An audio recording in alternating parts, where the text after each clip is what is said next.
this guy. As you guys probably know, people who've been following me for a long time know that this book actually changed my life, and the blog retirementextreme.com introduced me to basically the FIRE movement, to what was called early retirement. And it was an extreme early retirement, the idea that anyone could retire in about 5 years. And so that was hugely impactful in my life when I was 17. Now I'm going to be 26 this weekend, guys. My birthday. I'm going to be in Las Vegas for the real estate master. Guys, fighting a bit of a cold here, so hopefully the sound is coming in okay. I'm on Wi-Fi at Jacob's house, and it's not my usual setup where we have the computer hardwired in, so I don't know whether or not it will be um, super crisp or not. And like I say, I'm on the phone, so I don't know.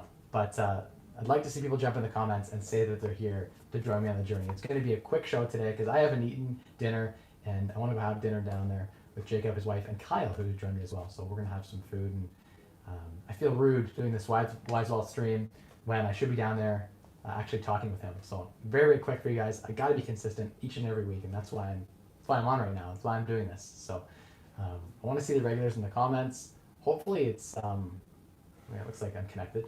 Hopefully it's connected. Thumbs up if you are actually able to see this. Hopefully it's going to upload and you guys can see what I'm doing. I'm in the spare room here at Jacob's house in Chicago. So this, like I said, changed my life in a lot of ways. He was the first back in, hi Ellie, how you doing? He was the first, this guy, Jacob Lemfisker, he was the first that I know of. I mean, you're running, Jose says, coming in and out every 30 seconds-ish.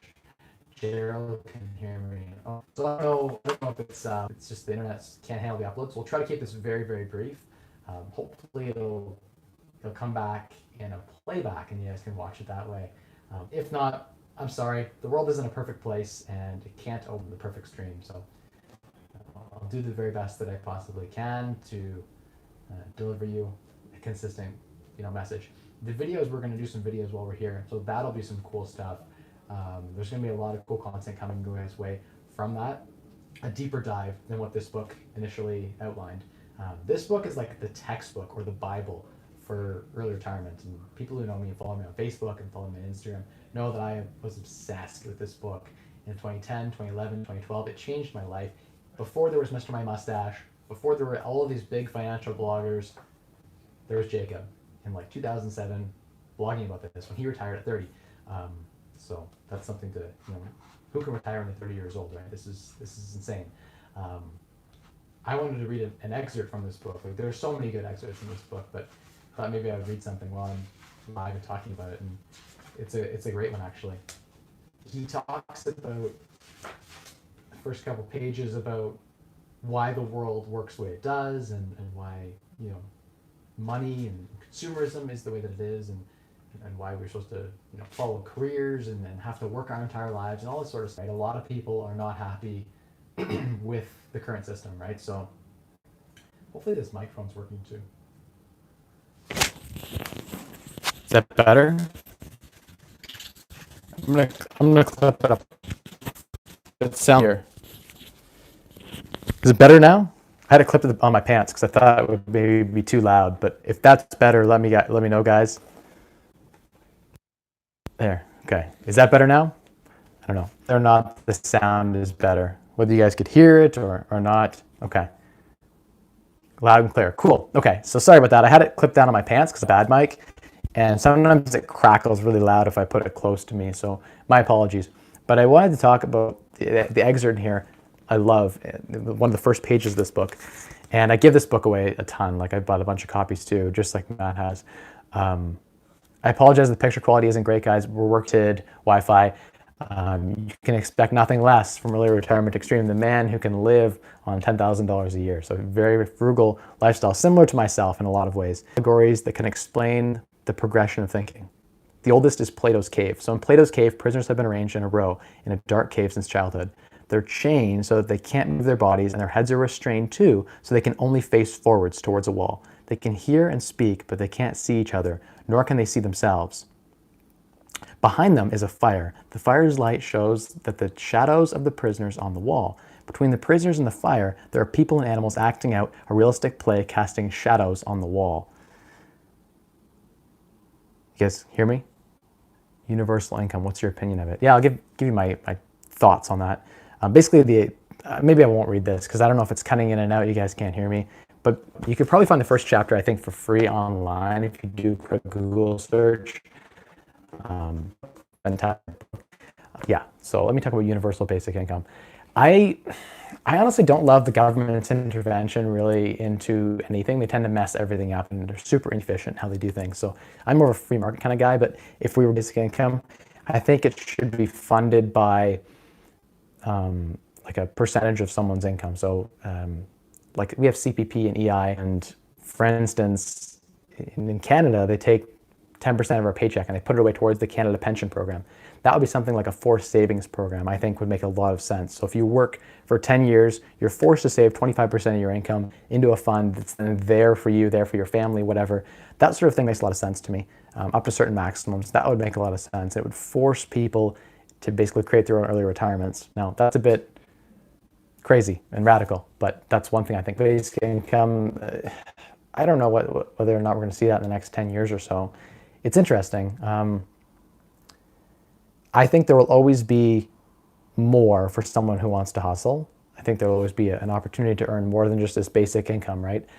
I do think that once automation and robotics and autonomous robots take over, there will be a huge shift towards the need for people to work for money, right? And so there'll be people who can run the machines and then basically our food will be processed for us, will be served automatically. You can build houses using these robots. Paul, unfortunately, no, he's camera shy. So I gotta work him up to getting onto camera. Unfortunately, Paul, he will not be joining us. I tried. I'm gonna see him downstairs. I'm gonna work him up to getting him on camera. Definitely, several weeks tomorrow, we'll get him on camera. We'll work him up to YouTube. So speed. Talking to you guys really quick because I gotta go down and eat some food and spend some time with him. But I wanted to just share what I'm doing, and this for me is a really personal thing too. Like I said, I wouldn't be independent and never need to work again. And you can do it extremely frugal on a lot less and save 80 or 90% of your income and live on, say $15,000 a year, which is what a lot of this book talks about. The principles in this book, I think, transcend beyond just that spending level. At different spending levels, you could also attain, financial independence. And my spending level than maybe was, I have a daughter, right? So different expense levels than what he did, but yeah, my lucky number is 24, and my birthday's this weekend. So Las Vegas mastermind experience, really excited for that too. So just a lot of great things happening. Yeah, strategy that makes it possible to stop working for money in less than a decade. It provides a shift in economic perspective from consuming to producing. I don't like the consumerist mentality. I'm very much more of a producer of value. And even in retirement, I believe in producing throwback. So what ends up happening is we end up having us early retirees a lot more than we actually need to be retired. And so the fund does grow over time, sort of the edge saying, I don't know if I should, retire. I don't know if I have enough. Most of the people I know that have been able to accumulate this amount and become early retired, most of those people tend to continue to build their network. These types to get to this stage, right? You're able to save this hard and work this hard. You're not just going to do nothing, create no value in the world. I do honestly believe that. So yeah, your value to society is not how much you earn or buy, but what you create and what you can produce. You're often forced to buy expensive solutions, but producers have the flexibility to create their own solutions at a quarter of the cost. The resulting savings are invested to cover the remaining expenses, resulting in financial independence. The need to not trade time for money, not work for other people. You can do what you want to do with your life. And that for me was really impactful because I didn't want to have to work for someone else and have to deal with basically being a slave, a wage slave, effectively. So anyway, the strategies in this book can be used to pay off debt, travel the world, volunteer, go back to school, or simply work without needing the next paycheck. And it offers a compelling alternative to the default choice of just getting a college degree, buying a car, buy a house, fill it with stuff, and then spend the next 40 years paying it off. This book, anyway, I'm really happy, guys. I am also exhausted. I had like 5 hours sleep last night. I didn't realize it was happening, so I got a call at 7 and was surprised coming. I had to clear my garage at 7 this morning. And I went to bed at 2 and I was up at 5. So I had a couple hours sleep, and so I'm kind of nursing all of that. Yeah, okay. Good question. SGTS, Snake Eyes, I guess, is kind of what it sounds like. What percentage of your net worth was from your job? So in the beginning, all of it, almost 100% of it, right? And so in the beginning, you save a large percentage of your income, which is what we did. Saved almost all my income and almost all my wife's income. We just invested that. So in the beginning, it was all job income, right? The first probably $250,000 was all job savings. And then we invested that well into real estate. And then technically, I earned a whole bunch of income from real estate, which is my second job. I worked 2 full-time jobs, right? Real estate and working consulting as an analyst and then a manager. So the second job, Don, that's cool. Appreciate that $10. That's awesome. That's a sweet super chat. So effectively what was I gonna say? This is so cool. Thank you so much for that. Effectively, the later growth that I experienced from, say, 250,000 to $1 million, a lot of that was in real estate, right? I was investing in real estate, but a lot of that was cash flow. Like I was making $1,000 a month per property. So I had 7 properties cash flowing $7,000 a month. I was saving all of that as well. So in a lot of ways, I just saved all of my income that was earned. Not a lot of it was from appreciation. I would say maybe a few $100,000. I would have been FIRE without the appreciation. So if the market had been flat, I would still be financially independent today. However, I'm 3 times financially independent over using the 4% safe withdrawal rate because of the appreciation that my properties received. And today I create a ton of value for investors. And since July 1st, I think I've made investors around $1 million in our company, and I take a good percentage of that too. So I'm making tons of money, but that's because I'm making a lot of other people money, and it feels good to help other people unlock financial independence a lot faster. People talk to me, they have like a couple $100,000. They can't create passive income with that. I help them create passive income. So I really enjoy doing this. It's something that I always want to do in retirement, was help other people unlock financial independence. And a large part of that is financial literacy. And that's why I want to keep doing videos and sharing information and really just cross-pollinating and learning. And all of us just cross-pollinating our information and building the best information database that we can. And the other side of it too is how do you get better returns on your money. And I've always found that the ETF strategy is the safest, most passive. But if you could find someone to invest in who wanted to do this, someone like myself or some of my business partner and some of the employees we have in our company now, if you could invest in those people and use leverage, cheap debt, right? You could borrow at 3.5% and lever up 5 to 1 on assets that return 10, 12%. You get 50% rates of return. And so leverage and cheap debt give you insane rates of return with cash flow from rental income. And so the only downside is the headaches. So if you had a really competent manager, you'd have almost no downside and way better returns than market because of leverage. That's what makes real estate so attractive, right? Is that you're levered up 5 to 1 and you don't care about market price of the property because I invest based on cash flow. So all I care about is whether I can keep my units rented for the price that they're rented for. And I'm very, very confident in that. And then I have 1 and 2 year lease agreements, and there's a really strong demand, immigration, et cetera, in my area. So I'm very confident in the plan. So yeah,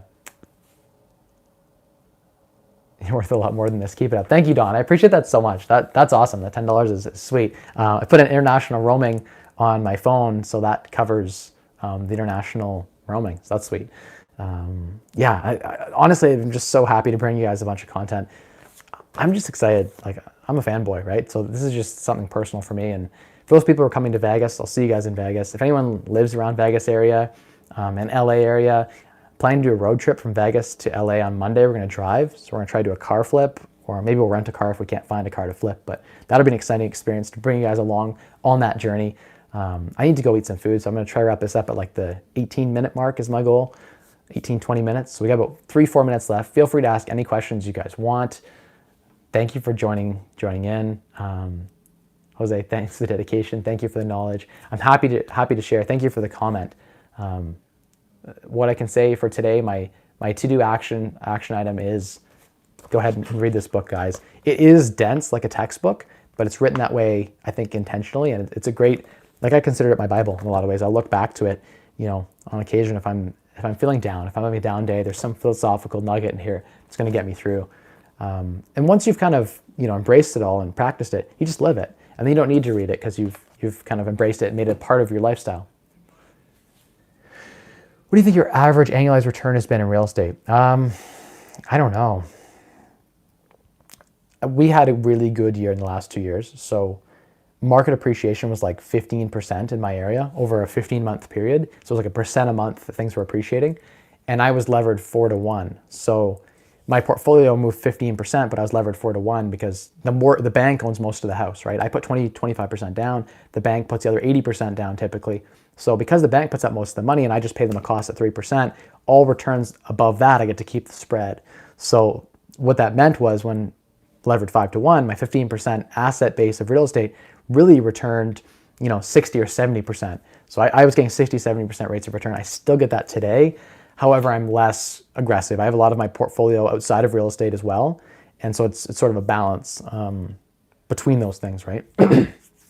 Sorry guys, nursing a cold.